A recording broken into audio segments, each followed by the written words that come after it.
Guys, this is Sam bin Amir, and it's the second video about Still Like an Artist. In first video, we discussed an overview about the book and what this book is all about. Now we are gonna jump into the actual book, and we're gonna go into a little bit of the details about the 10 key points of Still Like an Artist. The first point is Still Like an Artist, and author basically discusses how to look at the word like an artist. So changing in the perspective, if you want to be creative, what you really have to do is to just change your perspective and change the lens and see like an artist. And basically he explains every artist every artist gets asked the question, where do you get your ideas from? That honest artist answers, I steal them. So basically what does this mean is that every artist steal ideas from others, and he takes them and remix it with other ideas and his own abilities of judging the words. And author basically says that everything is grabbed for up. Everything is up for grabs. You can take anything and can reform it and remix it with any other thing, and you will seem as our original personality. So basically this diagram shows everything about the main concept of how to look at the word like an artist. So basically, is it worth stealing? Anything you're looking at, is it worth stealing? Maybe my video's idea, like you get idea, like I can review books in Urdu or maybe in English because this guy is doing. I have taken inspiration from other people, and you can take inspiration from me. So you look at the word and say, is it worth stealing? If yes, then move on to the next thing. Like, why are you still standing to that point? Because ideas are just the beginning points. You have to jump into you have to take actions, and you have to jump into the field of work before getting the results. So getting ideas is a different thing, accomplishing them is a different thing.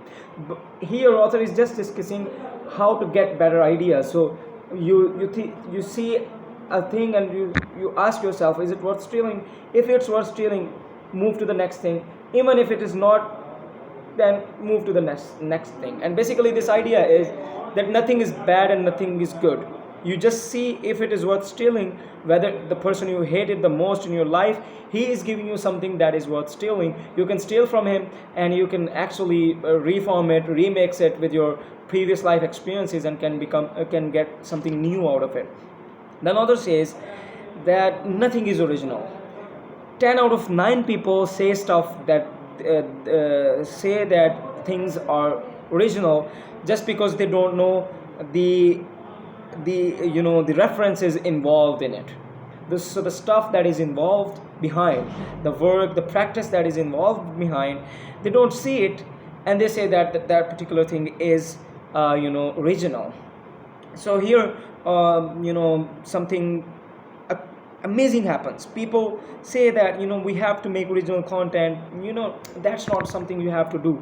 You have to take stuff, you have to consume stuff, you have to remix it, you have to take ideas from others.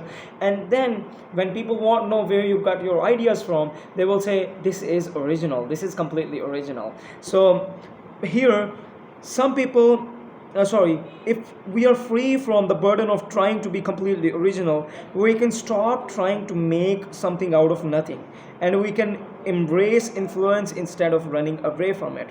So we will look at the best people of that particular field, and we will try to copy them, and during the imitation, we can get the habits of those people, and then getting habits is one of the things that actually take us to the take us to the destination that we want to be at.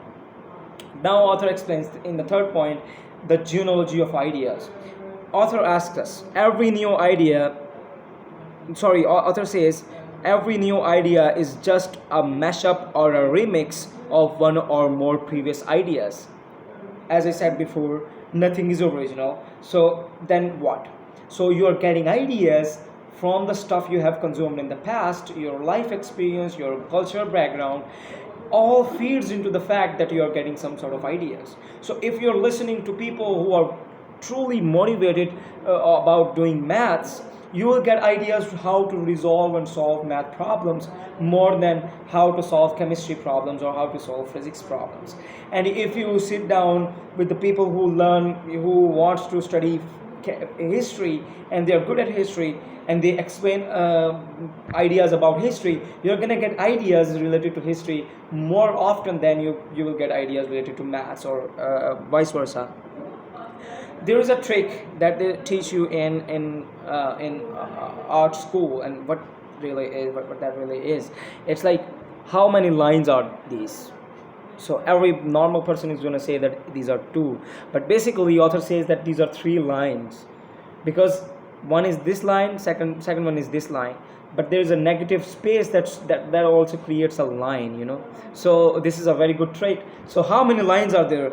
There are, first line, there is the second line, but then there is a negative line runs between them. See it, 1 plus 1 is 3. So basically what he is saying, that if you take one thing from from a person and one from another person, when it's going to come into your brain, it's going to be processed, it's going to become 3, it's not going to be remain 2. So this is what he is trying to say. And genetics, basically we have like we have a father and a mother. Ideas too have father and mothers.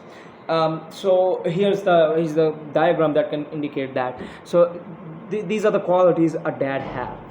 So basically these are the qualities, parallel lines, and there are, maybe, I don't know, I don't understand the science of columns and horizontal, but they are horizontal to, and this mom has different types of trait altogether. So when they come together, the child has both qualities, but people won't look at the making of that. They will see that this is original.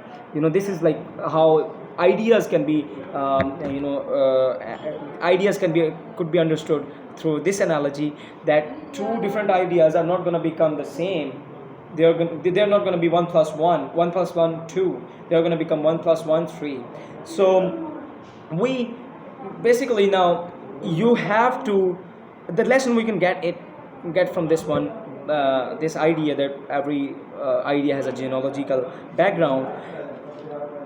Look, study the people of the field you want to be expert or going to be famous in, because you're going to get ideas from multiple people who have already achieved success. I'm sorry, my LCD, what is happening? Okay, so what is happening, what they have already done it. You are in fact a mashup of what you choose to let in your life. You are the sum of your influences. The German writer said, we are shaped and fashioned by what we love. So love the thing you want to be good at, and inshallah tabarak wa ta'ala, you will achieve success in that particular field, and you will get ideas from it. And here, as a bonus, I can give you a reference from Atomic Habits that I have covered. If you are really interested, you can go and look at the playlist, the whole playlist that I have created especially for Atomic Habit. But the idea is, we are influenced by 3 types of people. So family, friends have a lot of influence on us. And basically, first of all, we are influenced by the people who we are close to, like for example family.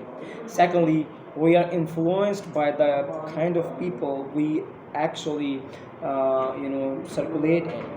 So the kind of people we put ourselves into, the friends, the people that we are around, maybe YouTubers that we see, movies that we watch, so we are influenced by them. And thirdly, we are influenced by the authoritarians who are already in authority, who are already successful in the field.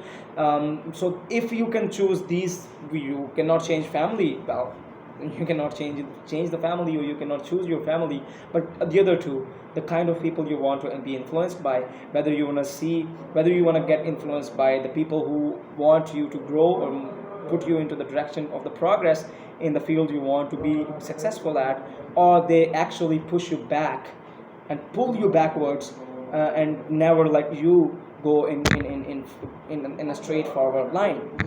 And then you see that if you want to be a doctor, look at the doctors, try to study their history, like how they become what, how they studied, all that crap that mostly people say that it's crap, but it's not crap. So study that, and inshallah you are going to get ideas, and you are going to be more creative in the field that you are observing the people of. With that note, that may Allah bless you and put you into the in a forward way. Osama bin Amir is out.